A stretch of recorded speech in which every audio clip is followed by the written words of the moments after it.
In today's video, I'm going to teach you how to make table of contents Notion. If you've ever worked on a long page and wanted a quick way to jump to the right section, the table of contents block will save you a ton of time. I'll walk you through the exact clicks, show you what to expect, and share a few practical tips so it works smoothly on your pages. First, open your browser and head over to Notion.com. You can do this on any modern browser. Once the homepage loads, look for the Login button and click it. You'll see several ways to sign in. For this walkthrough, choose the Google option. When the Google window appears, select your Google account to continue. If you're using a work or school account, you might see a quick permission screen. Just proceed and you'll land inside your Notion workspace.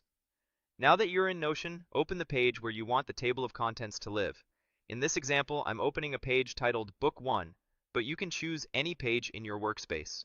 The table of contents block reads your page's headings and builds links to them automatically, so it works best on pages that already use headings like Heading 1, Heading 2, and Heading 3 for sections and subsections. With your page open, click into the empty space right under the page title.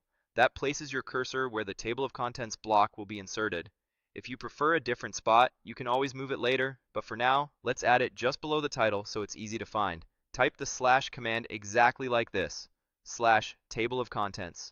As you type, Notion will show a menu of matching blocks. Click on Table of Contents in that menu.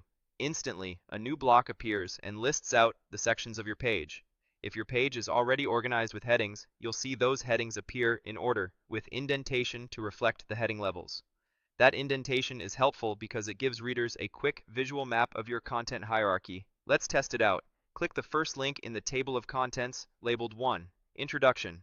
Notion will scroll you directly to that section, and you'll see a brief highlight to confirm you've landed in the right place. This makes it really easy for anyone reading the page to jump straight to the part they need without scrolling. Now try another link, like 6, Sustainable Fashion and Consumer Choices. Again, Notion takes you right there, maintaining your place on the same page so you can explore and jump back up as needed.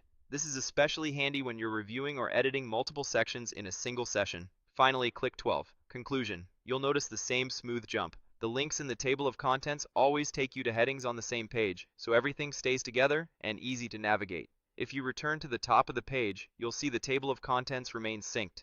That means if you add, remove, or rename headings, the table updates automatically without any extra work. A couple of quick tips to make this even more effective. If the table of contents looks empty or doesn't show everything you expect, check that your section titles are actual heading blocks, not just bold text. Use Heading 1 for main sections, Heading 2 for subsections, and Heading 3 for details beneath those.